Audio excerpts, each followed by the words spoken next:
Halo teman-teman, salam sehat selalu untuk kita semua, salam sejahtera dengan saya Bung Ropan dan kembali kita akan berbicara kelanjutan dari Liga Premier Inggris yang dimainkan pada hari Minggu dan Manchester City mampu untuk meraih 3 poin ketika mereka bertandang ke markas Luton Town, tim yang baru promosi di Kenilworth Road, markas dari Luton Town, dan mereka harus comeback setelah dikejutkan dengan gol dari Adebayo.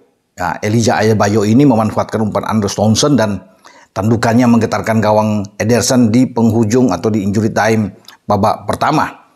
Ini yang memaksa bagi anak-anak City harus bekerja keras sepanjang babak kedua sebelum ada 2 gol yang mereka dapatkan hanya dalam waktu 3 menit, rentang di antara 62 dan 65. Dan di sana ada gol dari Bernardo Silva memanfaatkan situasi di dalam kotak penalti setelah Rodri bertabrakan di dalam dan bola liar itu dimanfaatkan dengan tembakan kaki kiri dari Bernardo Silva untuk menyamakan kedudukan. Penyeimbang ini yang membangkitkan motivasi dari anak-anak City. Terus menggempur pertahanan dari Luton dan 3 menit kemudian akhirnya Jack Grealish yang masuk dari sisi sayap setelah menerima umpan yang sangat baik dari sisi kanan. Ada Alvarez di sana setelah lebih dulu kerjasama dengan Foden dan mereka bisa mendapatkan gol kedua ini yang membuat 3 poin ini sangat terasa penting bagi City. Kalau seandainya mereka kalah atau imbang saja, ini akan semakin berat persaingan City untuk bisa menjadi juara lagi karena di atas ada Liverpool dengan 37 poin setelah memainkan 16 pertandingan. 2 tandang yang dimainkan Liverpool itu sangat baik. Kemarin mereka bisa menang dramatis juga melawan Crystal Palace sebelum melawan Sheffield.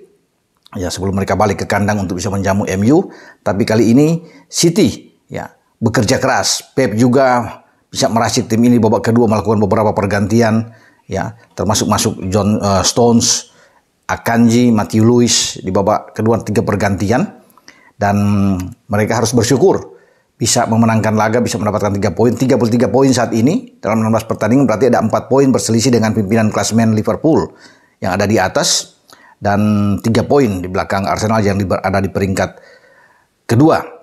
Persaingan masih tetap akan terjadi di IPL ini karena berdekatan ya semua, termasuk dengan si kuda hitam Aston Villa yang juga sebelumnya mengalahkan City dan akhirnya mereka mampu mengalahkan Arsenal yang memimpin klasemen sehingga Arsenal bisa turun disalip oleh Liverpool. Semakin sengit, semakin ramai apa yang terjadi di IPL pada musim ini.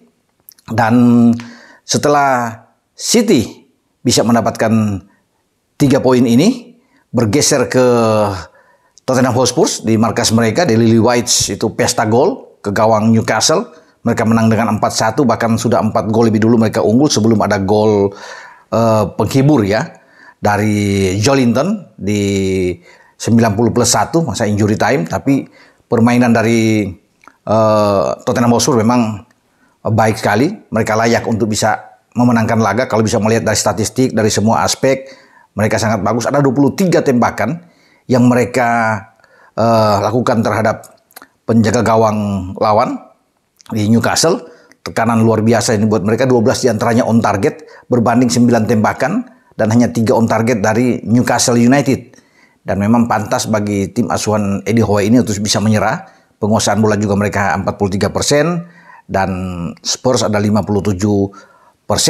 Diawali dengan gol Udogie ketika memanfaatkan umpan dari Son, ya, kapten kesebelasan dari Spurs di menit ke-26 dan Son juga bisa memberikan umpan terhadap Richarlison ya, untuk menjadikan gol kedua itu yang tercipta di menit ke-36 karena Richarlison ini membuat brace dalam pertandingan melawan Newcastle. Richarlison juga bisa membuat gol di babak kedua di menit ke-60. 1 gol pengunci atau gol terakhir dari Spurs diciptakan oleh pemain asal Korea ini yaitu Son Heung-min ya dengan penalti di menit ke-85. Penalti itu juga didapatkan ketika Son dijatuhkan di kotak penalti dan dia sendiri yang mengambil untuk membuat Spurs unggul 4-0 sebelum ada gol balasan di penghujung laga atau di injury time tadi yang saya sebutkan dari Joelinton. Dan ini menjadi pukulan saya pikir bagi Newcastle ya. Tim yang pada musim kemarin sempat berada di 4 besar, sekarang mereka bahkan tergeser turun ke posisi ke-7 dan semakin sulit kalau bisa melihat perjalanan mereka untuk bisa mengulangi apa yang mereka lakukan pada musim lalu. Ya, sebelum mereka kalah dengan telak melawan Spurs, mereka juga dipukul di Goodison Park oleh Everton dengan 3-0. Jadi ini memang pukulan dua pertandingan beruntun di mana Newcastle harus bisa menderita, kebobolan dengan 7 gol dan hanya memasukkan 1, menjadi evaluasi bagi Eddie Howe. Ya, terhadap tim ini kalau mereka masih ingin masuk ke posisi 4 besar, perlu kerja keras tentunya sampai di akhir Desember ini melewati Boxing Day. Ya, dan saya rasa bagi Tottenham mereka juga perlu, ya, tim asuhan Ange Postecoglou ini untuk terus, ya, berbenah untuk bisa mengejar, bisa masuk lagi di posisi 4 besar. Karena sebelumnya mereka berada di posisi 4 besar sebelum mereka terlempar dengan beberapa kekalahan. Karena sebelum menang mereka melawan Newcastle, mereka kalah dalam derby London sebelumnya melawan West Ham United. Bahkan kalah di kandang dengan 1-2. Itu juga menjadi pukulan bagi Spurs yang memaksa mereka keluar dari 4 besar, bahkan keluar dari 5 besar untuk turun ke bawah, ya. Jadi ini yang berat buat mereka untuk bisa bersaing.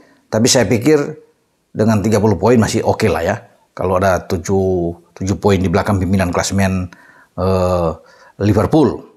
Dan kita akan lihat nantinya pertandingan-pertandingan yang akan terjadi pada akhir pekan ini juga bisa menjadi sesuatu yang mengubah keadaan di klasemen jika tim-tim yang ada di papan atas itu mengalami kekalahan. Ya, kita akan lihat bagaimana pergerakan, karena kan selisih poinnya sangat dekat sampai ke zona Eropa di IPL ini.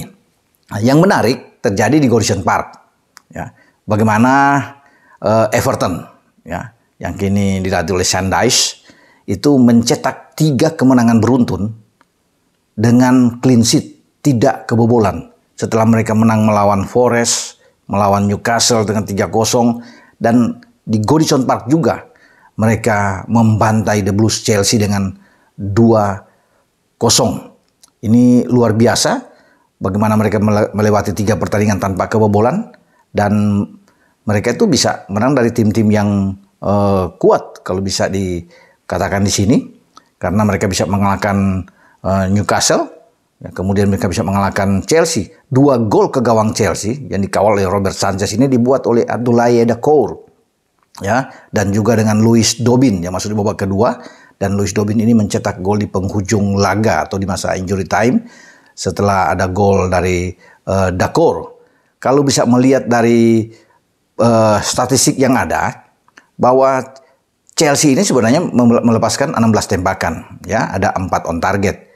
Sementara bagi Everton ada 9 tembakan dan 5 on target. Penguasaan bola yang tinggi tidak menjadi jaminan bagi Chelsea, karena mereka tuh sangat tinggi kalau bisa melihat dengan 73% berbanding 27%, ya, dari Everton.